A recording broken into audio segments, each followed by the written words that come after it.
Hello, Chuck. How are you doing today? I am very well, Phoebe. How are you? Great. It's honor to have you in our podcast, and we really appreciate it.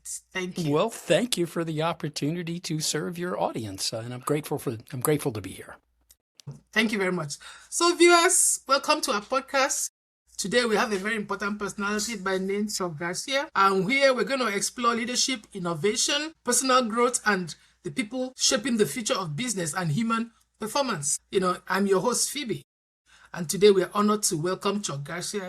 He's a leadership communication expert, executive coach, Columbia University professor, best-selling author, TEDx speaker, board member, and an accomplished mountaineer. With leadership experience at Bloomberg, BlackRock, Citadel, Chuck has spent decades helping professionals develop compelling communication skills, emotional intelligence, and executive presence. His book, A Climb to the Top, and the moment that define your life combines powerful business lesson with real world mountaineering experience to help leaders navigate challenges and create lasting impact.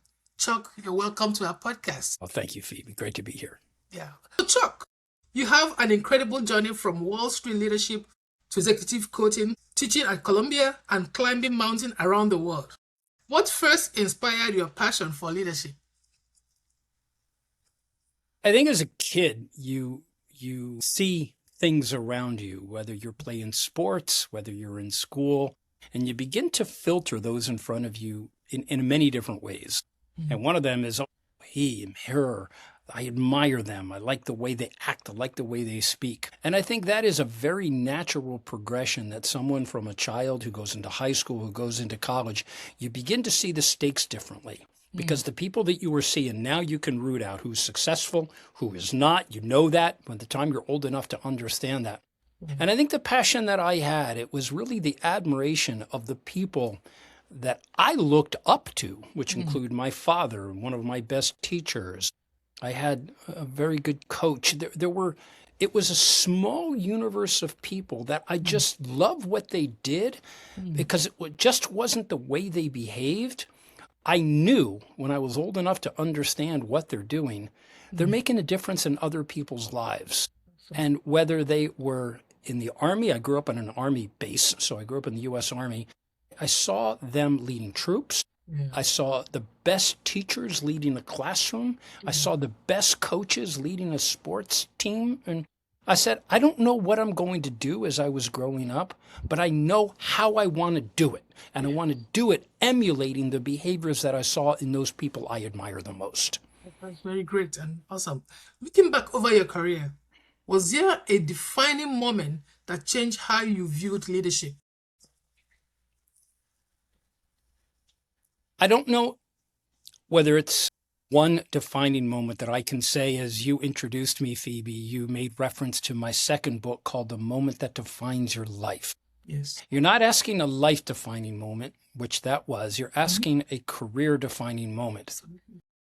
When I reflect on the people I looked up to the most and I admired, there was one particular moment, and I talk about it in one of my TED Talks, where I talked about there was an instance where I lost my temper on someone. He was a substandard employee. We were in the midst of a project. We were on a deadline, and he failed miserably. And unfortunately, I was the victim of that failure because I was responsible for the work that he provided. And I was going to take his work and use that in order to pass up to my CEO. And it was a failed mission. And I was accountable. It was my fault for not checking his work. However, the complete loss of control, the inability to control my temper, that employee, although he deserved a strict, let's just say, observation, oh my God, you did a terrible job, what he did not deserve was my wrath. And for 10 to 15 seconds, I yelled and screamed at him in front of about 100 people. Nobody deserves that. I was so afraid. I was in the midst of it. I didn't know what I was feeling. I couldn't categorize what I was experiencing.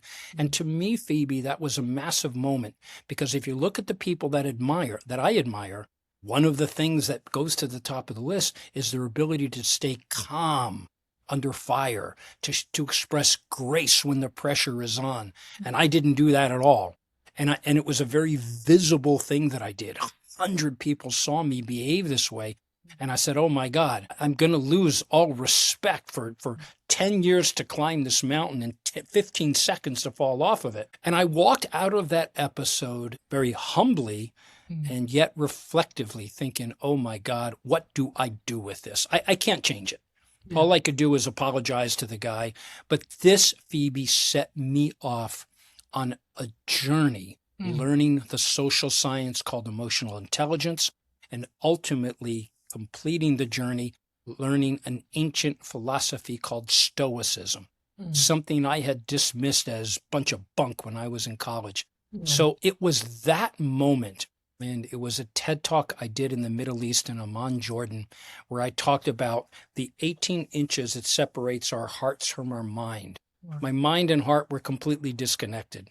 My mind was yelling and screaming at this guy. My heart, I didn't know how to get control of that emotion, and I was a mess. That was a career-defining moment where I had to understand how to be a better leader, knowing what not to do. Because we spend so much time teaching people what to do. Yes. I think it's really important we teach them what not to do. Absolutely. And I should have known better. That's very good, and good answer as well. So again, you've worked in high-pressure environment like Bloomberg, BlackRock, and Citadel. What separate leaders who thrive from those who struggle? Oh my God. I think anyone who is successful has gone through struggle. I don't think you can, if someone says they didn't struggle, I wouldn't believe that. Yes. And I was very fortunate to work for these incredible billionaires who, under the weight of pressure and expectation, but I think the struggle was sometimes the pressure we put on ourselves when it's often overdone. And by that I mean, there was an incident once early on in my Bloomberg career where Mike Bloomberg asked me to do something. I don't remember what it was, but I came back and unfortunately I told him, Mike, I made a mistake and I'm so sorry. And he said, don't ever apologize for that.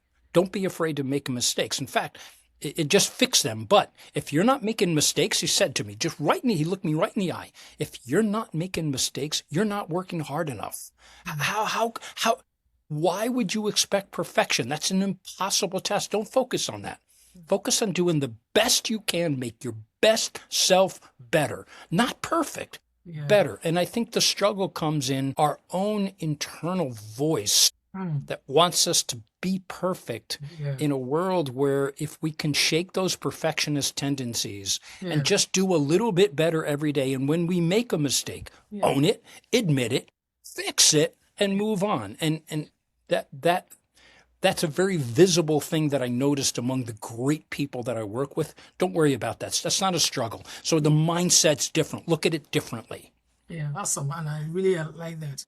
Why did communication become such a central focus of your work? Very early on. I noticed after I was a finance major in college with all I ever wanted as a kid, as a high school student, as a college student was to go to Wall Street. But where it became important, Phoebe, was my immediate observation. As soon as I worked for my first Wall Street company, everybody was smarter than me. Let's just say I'm the dumbest guy in the room. However, what I noticed early on, and I was working for a very big international bank, there were people who were walking into the room that were the bosses. Everybody knew who they were. Everybody knew their name.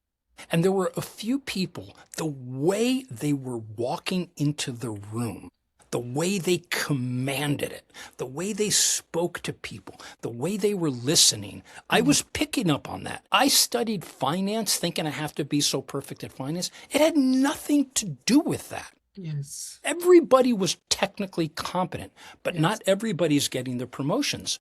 So to me, very early, I said, oh my God, I need to be like them. Yes. I need to develop my finance skills. That's an important thing. But that's not where I put my emphasis. I put Yes. my emphasis on clear, concise, purposeful communication because what I found, this is the one thing that everybody respects. Yeah. You do it ethically and you communicate powerfully. That's the one thing people can agree on. And that's the guy I want in my room for that project, the one who is communicating. I got that early. And that's where I said, this is not negotiable. I need to do this. And I've been a work in progress ever since. Yeah, awesome. You often describe yourself as a leadership communication evangelist. Why Yes. is communication one of the most important leadership skills today? Yeah. In a world of our technology infatuation, there is definitely an inverse relationship between people that are completely infatuated and use the technology and their capacity to communicate effectively. And I think what saddens me about the educational model is we've put so much emphasis and we overemphasize the importance of our intellect. And yet what I found in career growth, we significantly underestimate two things: our temperament and our capacity to self-correct under the weight of that pressure. So all of that is communicating. When we are angry, even if we don't say anything or we are in an emotionally intelligent hijacking moment, we are communicating. When we are in a meeting and we're talking about whatever our goals and objective are, we are communicating. Every single thing we do, verbally or nonverbal, is a communication. And what I find is everyone knows who's good at it, and it's pretty obvious who's not good at it. But the implication is those who are not good at it will impede their careers. Those who are good at, when the job description changes and the promotions are coming to lead other people, that communication skill will be at the forefront of that job description because 60% of our time spent collaborating, sadly, the science tells us only 25% is understood.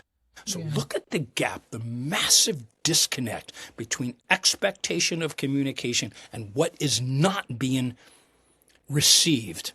That gap, the great communicators lessen the gap and minimize it. The bad communicators don't change the gap, and it causes confusion, misdirection, and chaos. Yeah, I think that leads to my next question. What are the biggest communication mistake leaders make? There are two significant barriers to communication where leaders attempt to communicate in a way that doesn't land. Number one, we are speaking in this day and age way too fast. We know what's in our head, and when someone is communicating 150 miles an hour, that individual knows what they wanted to communicate and just assume that everybody listening can listen at the same speed at which that person can talk. That is a massive mistake because we already know before you've even opened your mouth, they're not going to remember most of what you said. They're going to pick up tidbits. And the second one, this is something, and I don't want to say it's generational, but it's been exacerbated by the generation coming up. Notice when you and I are speaking to each other, our word choices. Now, let me put into this conversation for the first time words that you and I may find funny, but I hear them every single minute of the day. And the words are like, so, I mean, you know, and do you know how many times my students say the word like in a sentence? It drives me crazy. I am on a show with Phoebe, and we are on a podcast, the biggest mistake when people don't know what they want to say. Notice what I just did. I closed my mouth and I gave thought to my next word. Many bad leaders, unfortunately, bad communicators, they just speak endlessly. They use words that don't serve the sentence. They carry on endlessly with verbal crutches, and people have to work too hard to understand the message. If we make it difficult to understand our message, it's not going to be understood. And good leaders understand that and work very hard to eliminate the bad habits and to further develop the good habits. Awesome. So many leaders are technically brilliant, but struggle to influence others. Why that? Why is that? Yeah. I think this is what we see most in the world. I teach at Columbia University in the Graduate School of Engineering. My students are brilliant, and they're ambitious, and they're idealistic, and they want to go out and change the world, and I'm completely behind them. However, many of them come from different parts of the world where the cultures simply don't promote it. They don't care. You spend your entire high school taking an exam. You got a 7-hour exam at your 17th birthday. And if you score well on the exam, congratulations, you're going to head on to that university. Yeah. That exam is rooted in technical competence and has nothing to do with the human skills that you and I are discussing. Now, back in the United States here, I think we're better at it. We have a long way to go, but we still emphasize technical competence over, let's just say, I'm going to divide the brain. Yeah. Left brain is technical competence. Right brain, I call them the human skills, communication, emotional intelligence. Our curriculums don't emphasize it. If I could, Phoebe, reinvent education, I would flip it. I'm not minimizing or diminishing the importance of technical skills. Absolutely critical. But why is there not room for both? The educational model doesn't do that. It is heavily tilted toward technical competence and often dismisses the human skills as irrelevant. That's a mistake, because by the time they get to me at Columbia, and these brilliant minds are communicating terribly and they wonder why their careers are stalling, well, you can go back to that exam, but that's not going to help you. Yeah. You're trying to sell your idea. You're trying to communicate and collaborate something in your mind that you want to bring to the world. Usually the failures don't come because the idea is bad. It's because it's been communicated and collaborated so poorly, people give up on it. I don't know what he wants. I don't know what he's saying. It's a shame. We need to do better. Okay. So how can leaders become more persuasive without becoming manipulative? Yeah, it's an interesting thing where people often associate manipulation to persuasion. I don't look at the world that way, because I think when you know someone is trying to manipulate, you sense that they have their own agenda and they're very opaque about it. What I'm talking about is someone who is persuasive begins with a feeling that they communicate to other people about that they want to be part of a cause, that they love the idea. The persuasive communicator inspires people in some way. They provoke a change in the way people think, and they persuade them to make a favorable decision to the speaker. I don't think that's manipulation. I see manipulation or that negative connotation as something that has an outcome that only serves the individual who's the one manipulating. The persuasion is serving a mission or serving an organization. And you know when someone's speaking who is self-centered and who is speaking of the mission. The self-centered is manipulative. The one who is speaking of the mission is persuasive. So beyond communication, you spend years helping leaders develop emotional intelligence. You've built much of your coaching practice around emotional intelligence. Why has emotional EQ become so critical in leadership? Yeah, well, I think the best way I can communicate it is an origin that hit me like a lightning bolt when I first started to use emotional intelligence. This was early on in my coaching practice. I was coaching a chief financial officer of a very large investment management firm. He needed my help to communicate more effectively. And what I was finding is it wasn't working well. He wasn't taking my lessons. He wasn't changing. It seemed to be a failed mission, and I couldn't understand why. And as I began to examine, why is he not doing anything? He hired me to help him, and he's not taking my help. It was through there where it dawned on me, Phoebe, oh my God, I am missing in my training a critical component, and this is where emotional intelligence comes in. The individual that I was training and let me back up for context. Emotional intelligence has 4 domains: self-awareness, social awareness, the ability to read a room, self-management, to manage my emotions, and relationship management, and managing other people. He was not good at any of them. He was very smart, Harvard MBA. He was not aware of what he was doing. He was brilliant. So he had a brilliant mind. He was lacking social awareness. He would walk into a room and he didn't know how to read it. And what I found is the more that I began to examine the emotions or lack of emotions, I started to see the barriers in communication. And as soon as I started to help him examine his emotional intelligence and to significantly improve his self and social awareness, like magic, his communication skills started to immediately improve. Yeah. But it started with the awareness and the consciousness that this project had to start inside. The self-examination was the path to external communication effectiveness. Yeah. And that's where I found, Phoebe, after that was many years ago. Once I started it became compulsory. Anyone that I work with who is going to want to be a better communicator is going to have to learn emotional intelligence. And most people were ignorant to it. But what I found, it's the ideal combination. Opposite sides of the same coin. The value that you get from that, communication skills on the outside, emotional intelligence from the inside, an invaluable combination. Awesome. What are the core elements of emotional intelligence every leader should develop? Yeah, there is one, and it's empathy. And I look at the way the world is evolving. Look at the leaders we look up to. Those are the ones that feel our pain. In the United States right now, I'm not making a political statement. We have a president that people perceive as not being empathetic. I'm not making a statement whether he's good or bad. That's not what I'm here to do. But I am an observer of those behaviors. And then I look at some of the wonderful CEOs that are doing remarkable things. And you see the way people lean into them.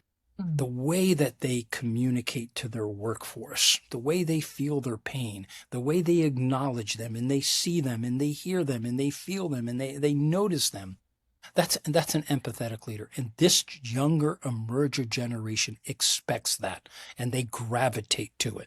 And I think every leader, if you expect that people will choose to follow you, being an empathetic leader, with effective communication, being tough but fair, having grace under fire, the ability to resolve conflicts effectively. These are critical leadership competencies, and they must be developed. They to most people, they don't come naturally. They're learned behaviors. Yeah, okay, that's fine. So that even answered my next question: can emotional intelligence be taught? Yes, indeed. In fact, at first, when I started to discover what is this, I said, oh my God. So I started reading a book about it and it fueled my curiosity to read more. And then I took a course on it. Then I took more. Yes, it should be treated like arithmetic and science. It should be taught in all schools. Now I teach it at Columbia. Columbia is so supportive of it. Any school that doesn't teach it is missing out on what I believe is the most important human element. And it baffles me that it's not in every curriculum in every school all over the world. Yeah.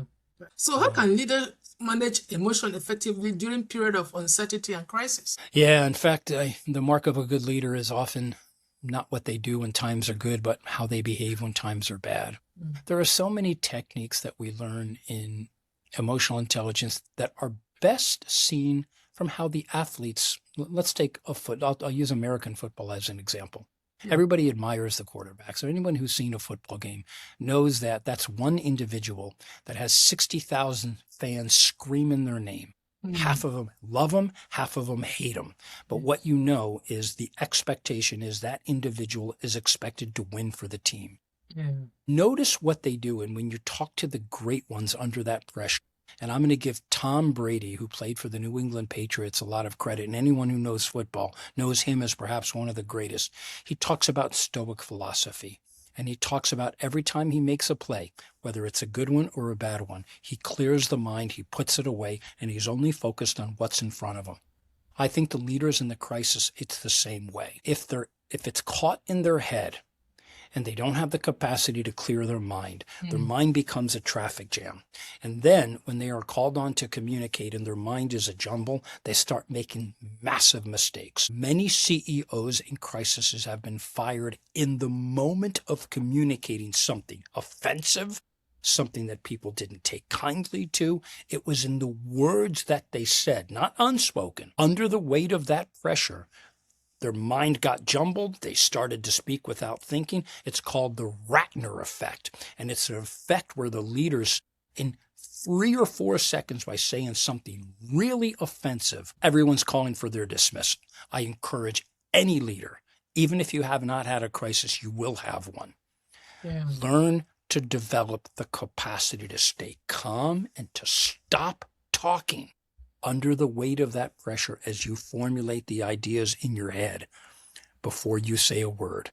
And it's a tactic, Phoebe, I teach in emotional intelligence called stop talking, start counting. So we close our mouth, count to 1, 2, 3. That silence feels awkward. Let it, because it's better than opening up your mouth and saying something stupid.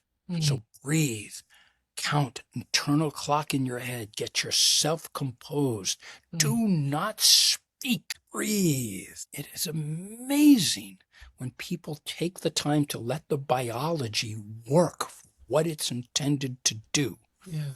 How much we can control our hearts and our minds and avoid the things that get many of these CEOs fired. So many leaders aspire to influence at the greatest level, but executive presence often become the missing piece. Yes. So what exactly is executive presence? Yeah, it's one of those hard things. It's a bit abstract, but let's put it into a framework using a book called Emotional Intelligence, The Missing Link Between Merit and Success, written by Sylvia Ann Hewlett. She divides executive presence into 3 things. Appearance. So what you know when you walk into a room is you immediately see someone, an impression is formed. How do you want to look? So right now I have a jacket on. It's the middle of the summer. I'm very conscious of how I was going to show up to your podcast because this is the vibe that I want to give. Because before you and I even spoke, that camera came on. Anybody who's watching, what is it I want to convey? That's appearance. Second thing are communication skills. We've already spoken of that. That's the second pillar. The third one is what she called gravitas. Now that's an open word. Gravitas is that unknown factor. It's the thing I don't know what it is, but or people talk about art. I recognize it when I see it. I don't know how to define it, but I know it when I see it. And that is the person who walks into the room who commands it in their authority, not by bossing people around, but this confidence, this conviction. Great leaders wear it. They walk into a room, it's calm, everybody's cool, there's a crisis, and they are completely level-headed. That is gravitas, and it is on display all the time. That executive presence of those 3 pillars, I teach them and I work with many people, even to recognize, Phoebe, how to walk into a room. I train people how to walk onto a stage. I train them how to walk into a boardroom. Walk in like you own the joint, even if the chips are down and things are bad. That's presence. You're there. You're not thinking about anyone else. You see people. You're listening.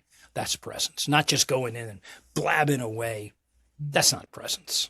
Awesome. That's very good. So how can leaders, just a minute, how can leaders command attention without relying on title or authority? Yeah, in fact, my 14 years at Bloomberg, there weren't titles. We had working titles when we needed to put them on paper, but the authority was bestowed by 3 things. And it's what one of my friends wrote a book called The CTR Factor, Credibility, Trust, and Respect. And it's a great story. He came to the United States, and what he found out and what he calls career currency. His name is Suri Surinder. And in Suri's book, he talks about the career currency of how people rise in an organization. Are they credible? Have they earned people's trust?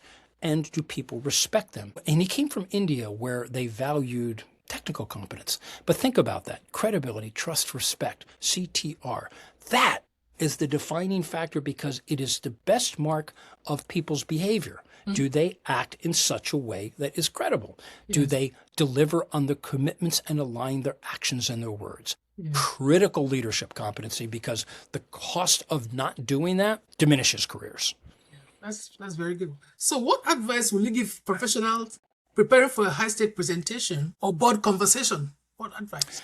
Yeah, even let's look at it as a communication is going to take place, whether it's formal or informal. My advice is based on my observations of what I see of what people don't do. Yeah. Sometimes, Phoebe, when I see someone give a presentation, I don't believe they have given one modicum of thought to what they want their audience to think, what they want their audience to feel, or what they want their audience to do. Now, this is a good framework, so I'd encourage anyone, before you prepare for your presentation, ask yourself, think about the mind, think about the heart, and think about the action. You're about to talk.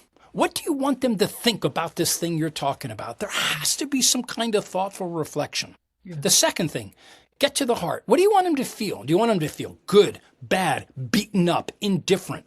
Whatever that is, you can convey a feeling. Just have to be taught how to do that, because when the people walk out of that room, they're going to talk about you how they felt before how they think, because we're feeling machines. And then the third part, Phoebe, ask yourself, and I often ask people in my world, have you ever been in a meeting when you walked out and you had no idea what to do? Yeah. Right. No call to action. And people often get frustrated. I don't want to have another meeting with that guy for another hour of wasting my time, because I don't know what I'm supposed to do with this. Yeah. So every meeting, every presentation has a call to action. Maybe it's a link, a book, a movie, whatever. Give them something to follow up so you don't break the continuity of the very message you're trying to communicate. So with me, meetings have certainly books. Here's a book that I think is right for you, or here's someone I'd like you to meet. Something that is an action that is preceded by the thing you're trying to communicate. Yeah. That's very good. So how do leaders inspire change when people resist it? Yeah, well, it's a natural human element to defend the status quo. And sadly, many leaders get up there and think just because they're the leader that people are going to follow. That's not the case at all. Getting people to change anything is a very difficult task, because the human mind is a self-protecting mechanism. The brain will do everything it can to survive. And when they sense that there is a threat that is going to threaten their existence. So leaders have to paint a picture that first removes the threat of the change. So immediately when a leader says, we're going to do this, that, and the other thing, the first people think of, oh my God, I'm going to get fired. Yeah. Happens all the time. Well, you could give all kinds of assurances why they won't get fired. And I've seen CEOs that did that and then fired people anyway. So they don't always believe it. They're going to be skeptical. So to answer your question, paint the picture, explain the justification for the change, recognizing not everybody's going to be on board, but explain the benefit to that individual, individual sitting in that seat. Why does it matter to them? Because everyone who listens to that message is going to listen to it in the lens of their own self-interest. Yeah. So if you're saying budget is going to be up 50%, I'm immediately thinking, oh my God, I'm gone. You're going to fire me. Well, explain why you're not. And I think that justification is not well explained, and it's not explained at the individual level. It's just many times these very broad statements. That doesn't work. Help people to understand how you've removed the threat of the change, and then give them the benefits of the change. Awesome. So your passion for leadership extends beyond the boardroom into the mountains. You've climbed mountains like Kilimanjaro, Elbrus, and Matterhorn. Yes. What drew you to mountaineering? Yeah. I grew up in the state of New York in a very wintry place, and I learned to ski and skate very well as a kid. But now I'll get to the mountains. It's something I always was interested in, but never paid much attention to until in 2001 on September 11th. We all know what happened that day. Wow, yeah. And I was scheduled to speak on the 107th floor of the World Trade Center in the North Tower that day at 9:20 in the morning. And if you remember from history, the planes hit at 8:58 in the morning and another one at around 9:15. And I was supposed to be there. And everyone in my company thought I was there, including my family. Wow. Through a simple twist of fate. And I talk about it in my book, The Moment That Defines Your Life is a Life-Defining Moment. I open up my book this way. I talk about, oh my God, I went to 16 funerals and memorial services and lost 3 of my Bloomberg colleagues, and they were only 24 years old. It was the saddest day, short of losing my parents. There was never a sadder day in the world. So I asked myself a question, Phoebe. a very existential question that I unfortunately did not have an answer to. Why was 9/11 not my day to die when everyone in the world thought I was dead?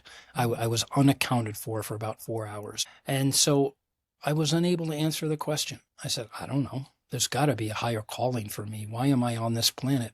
And I had read a book, two books just before 9/11. One of them is called Man's Search for Meaning. And the other book was called Into Thin Air, completely different books. One of them was an account of an Auschwitz survivor who lost his whole family at Auschwitz. The other one was about a disaster that occurred in Mount Everest where several people died. Yeah. When I read that mountain book, I saw myself in the mountains, and I couldn't tell you why, but I wanted to do what those mountain books were describing. At the same time, perhaps I needed to get out of New York for a while and go on this existential journey to figure out and answer the question.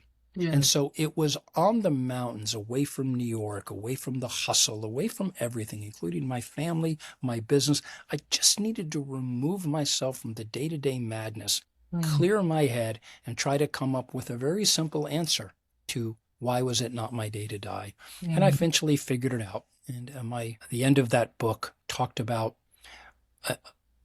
it took me a while, but it was the mountains in self-examination to help me understand that there are two mountains to me in the world, the mountain of self and the mountain of service. For all of those years, I climbed the mountain of self, and I'm glad I did. It worked out very well for me.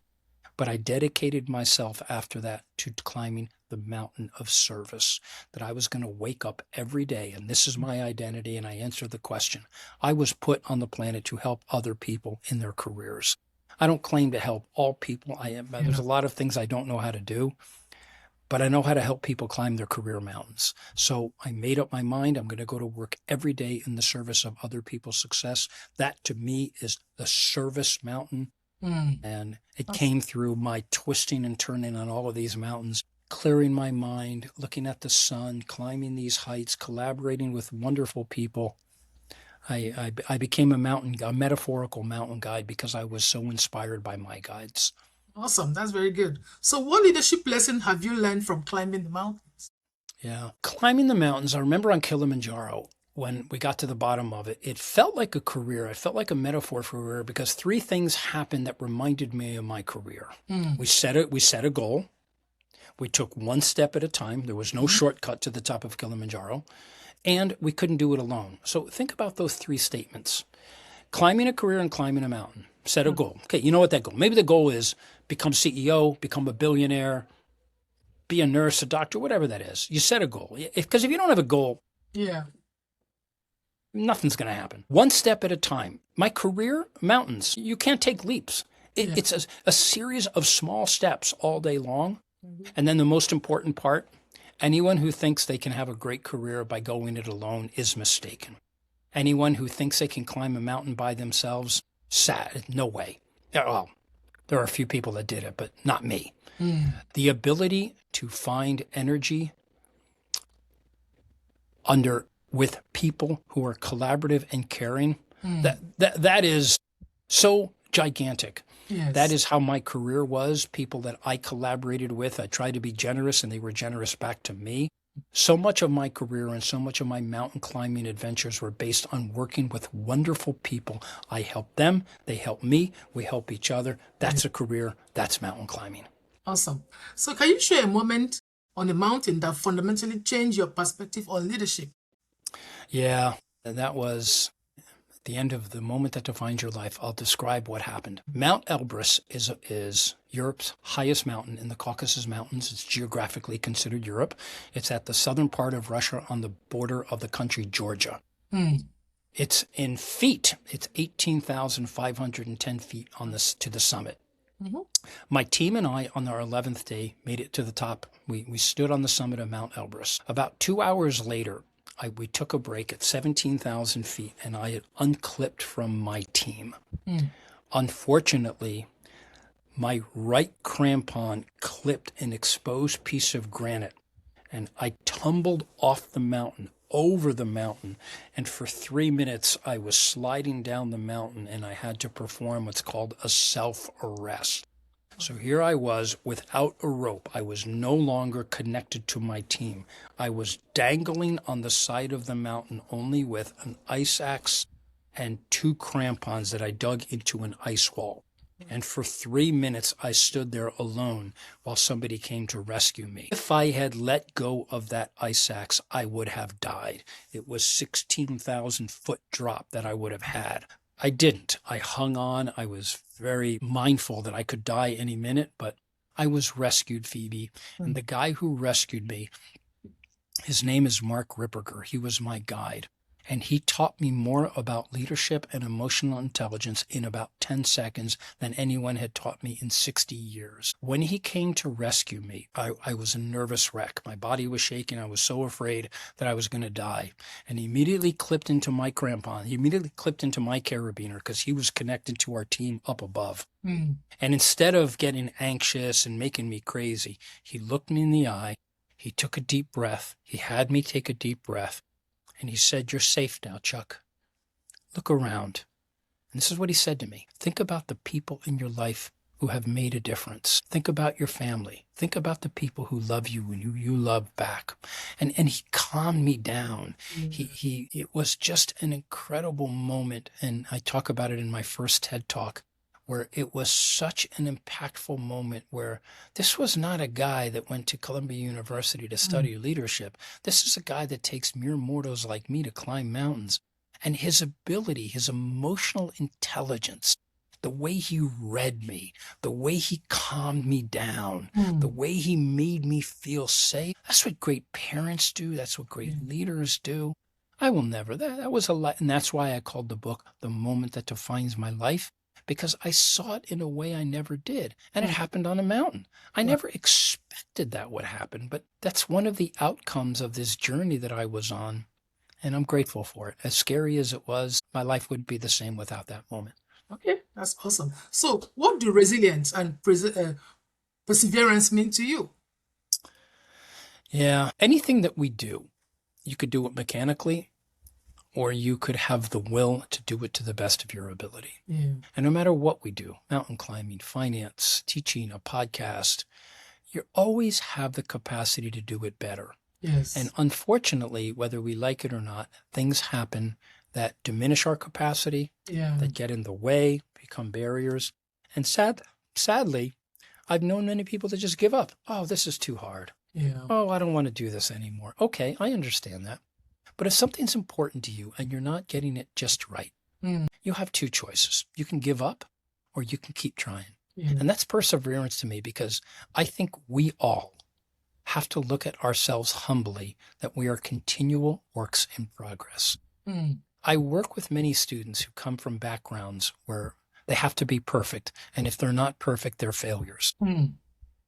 That's not resilience. That's sadly a cultural ism that I have to face when I'm teaching them. But to me, it's the recognition that we are imperfect. We should strive for progress, not perfection. But resilience is failing, standing up, falling, standing up, failing, falling, standing up again, and having the will to keep trying. That's mountaineering.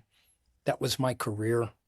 It's just not giving up, and it's easy to give up. It's hard, and it's embarrassing when you're not doing something well. That's where the growth occurs in that struggle. Thank you very much. You've captured many of these lessons in your book. Your book, A Climb to the Top, uses climbing as a metaphor for leadership. What inspired you to write it? It was pretty clear when I spent so much of my career on stages communicating to many people, and millions of people had seen me, so I had a visibility. People admired my skill, and I'm grateful for the wonderful comments I've always had. I wrote it when I started to teach at Columbia, and I started my executive coaching practice. I needed to catalog my method. And my methods there were many rhetorical techniques I captured in the book, but mountain climbing became my teaching narrative. So the title of the book, while it may sound like a mountaineering book, it's not. But everything, I inspire my readers to come on a mountain journey with me, even though it's a metaphorical mountain. We're climbing this. We're taking a series of small steps. We're using different tools like we do on a mountain. And we're reaching a goal. And we're doing it with in collaboration with others. So I needed the book. One, it was a very good branding tool for me. Yeah. But most important, it became my toolkit. So I could give that toolkit to my clients, to my students. And I'm so glad I did, because it's 10 years in now and it's all over the world. It has been translated into Chinese and Spanish. So it is in among the world's most popular languages. I've been all over the world with this book, and I'm incredibly blessed for the outcomes that have come from it.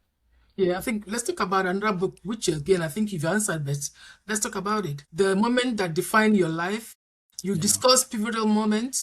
What are defining moments and why do they matter? Yeah, it's a very different kind of book, and it's my second domain. So when I talk about what I do for a living, the external, the communication, the internal, the emotional intelligence. The reason defining moments matter, and they often come unexpectedly, is because they're a gift that provokes you to think differently.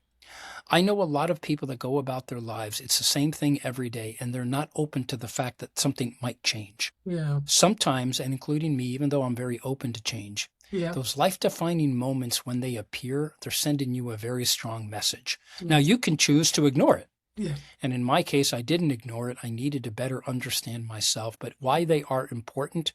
Because they help you to have the courage to decide something completely different. So whether it's a marriage, end a marriage, start a marriage, end a career, start a career, change careers, it's hard to muster the courage to do things differently when you're doing them for so long. Yeah. Life-defining moments help provoke a change and help you to inspire, to have the courage to make that decision you've always wanted to make but didn't have the courage to do it.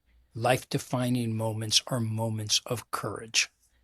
Awesome. That's very good. So do leaders create defining moment, or do defining moment create leaders? Yeah, that is a question. I think philosophers have been debating that for centuries. I guess you could look at it either way, but the main thing about the leaders create change. They provoke change. They don't wait around for the world to change. They go out and they change it.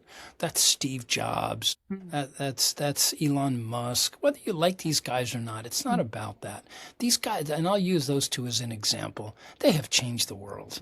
And I'm not making any moral statement about who they are or what they do, but I admire immensely that from the moment they came up with their ideas, there were 100,000 or millions of people who told them it was a dumb idea. Yeah.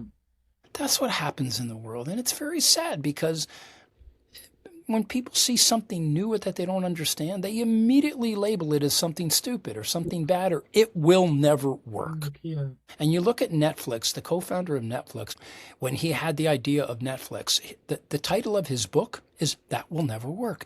Everybody told him what a stupid idea it was, including his wife. It's a dumb idea. It'll never work. Look at Netflix now. So he titled it, That Will Never Work.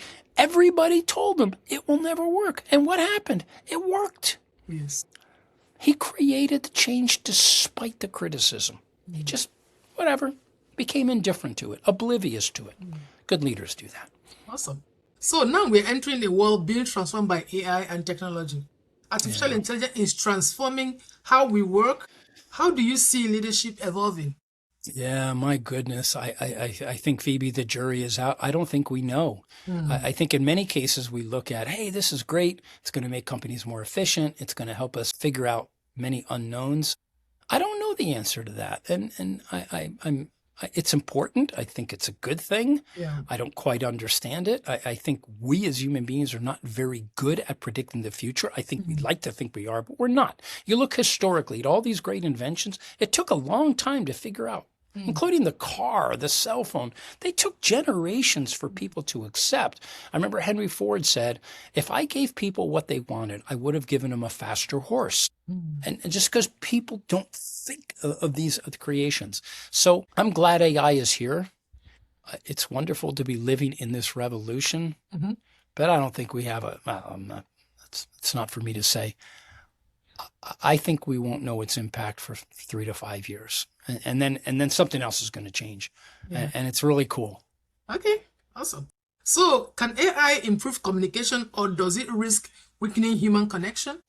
Yeah, I believe all technology has the capacity to weaken human connection. We've already seen that this past generation with social media. It has been the worst thing for connection, and it's such a paradox. They created these great inventions so people were better connected. I think social media, I'm going to be very bold in my statement. I think it's the worst thing that happened to human beings. I think it has created an environment where we have become so lazy, we have become so unconscious, and we just go about things without thought. So for AI, will it improve communication? I think it has the capacity to do it, but I don't think it's going to go.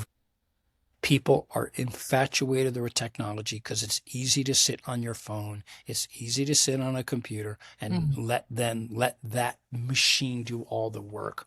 I'm actually quite saddened by that because the more technology I see, I think the lazier we become and more ineffective we have as it relates to the humanity that I try to foster. It doesn't have to be that way. I don't think it's inherent in the technology. I think it's just the way we take the path of least resistance. We want the conveniences. We hate when we're being inconvenienced. And that's an American thing. And a friend of mine once said, Americans, you don't have problems, you have inconveniences. I was like, okay, well, all right, maybe we do have problems, but we hate being inconvenienced. And any kind of mechanism that will help improve that convenience, people are going to gravitate to, even at the cost of diminishing human connection. Awesome. So let's dial back and come home. So what are the challenges you're seeing in your practice right now? Is there any challenges or you're seeing in your practice right now? Yeah, there's always going to be challenges in that. I deal with people that need help. And oftentimes they're stagnant, they're stuck, they're preparing for something big and they don't know how. And the challenge is to ensure that I treat every individual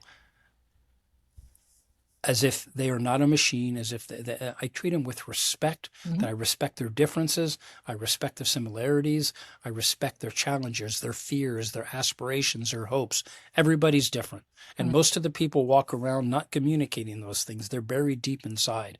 And the challenge is to help people face their fears, because fear and uncertainty are the biggest things out there that cause problems.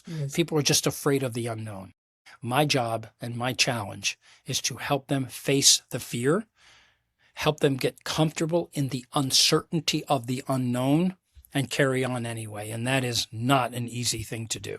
Okay, that's fine. So let me ask you, where do you want your company or your practice to be in the next 1 year? Yeah, I have spent the last year traveling all over the world. I have probably done what I do in around 10 countries this past year. And I'm heading to China next month, and I'm heading to Mexico, Croatia, Luxembourg, many other countries. I want it to continue that I am making an impact at the individual level and at a global level at both. So I impact one student at a time, one client at a time, but I want that impact to be scalable. And the way that it can be scalable is the translation into other languages. I'm broadening my client base. I want to continue to do that because that is where I find maximum fulfillment. And I will continue to do this. I'm so joyful and so fortunate to do what I do. I just want it to continue to scale. Okay, you just said it. Ultimately, leadership is about impact. Yes. You've coached leaders, taught students, written books, spoken globally. What gives you the greatest fulfillment today? No question. It's watching the change in others that were here on the mountain. They got here on the mountain. So if you're listening and not seeing, I got one hand at the bottom, one hand at the top. Nothing is more fulfilling than watching a student, a client go from the bottom of the mountain to the top of the mountain and come back and say thank you. And I don't expect the thank you, but they express gratitude, and gratitude reciprocates. It's a very simple thing. That's all there has to be. If that's all there is, awesome. That's why I'm here. And that's the moment that defines my life led me to that. Yeah, awesome. So Chuck, after a decade of leadership experience in business, academia, coaching, and mountaineering, what do you believe is the single most important lesson leaders need to learn? I think if there's one, it's to leaders make a lot of commitments. They work with a lot of people, and I think they do too much. And it becomes a psychological thunderdome. Some leaders want to control everything. They're control freaks. They're micromanagers. I would like to see leaders make less commitments and deliver on every one of them. I don't think there's anything more earth-shattering to a leader's credibility than failing to deliver on a commitment. And unfortunately, when people get so busy that they're juggling 100 things, some people use that busyness as a badge of honor. Look at all the things I'm doing. That's a mistake. They're trying to do too much. Do less and deliver on every one of those commitments. That's where your credibility, trust, and respect will come in. And you can only do so much in 24 hours. I think whatever God may be has given us limits. And while we try to work through those limits, do less, commit more. Awesome. So another thing is, if leadership were a mountain, what is one lesson every climber must learn before reaching the summit? Understand the people that you are about to climb that mountain with, because if you're climbing with the wrong people, it could be fatal.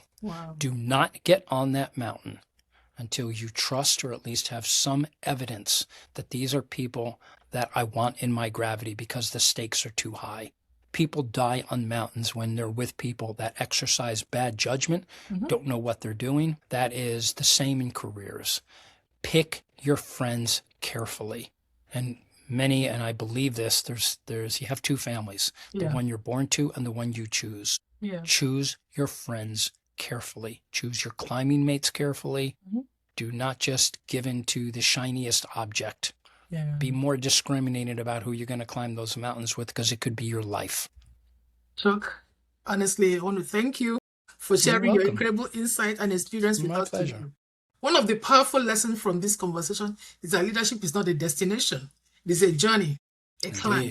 And like every meaningful climb, it requires preparation, resilience, self-awareness, and ability to inspire others along the way. Whether you're leading a team, building a business, navigating a personal challenge, your ability to communicate, connect, and lead with emotional intelligence will determine how far you go.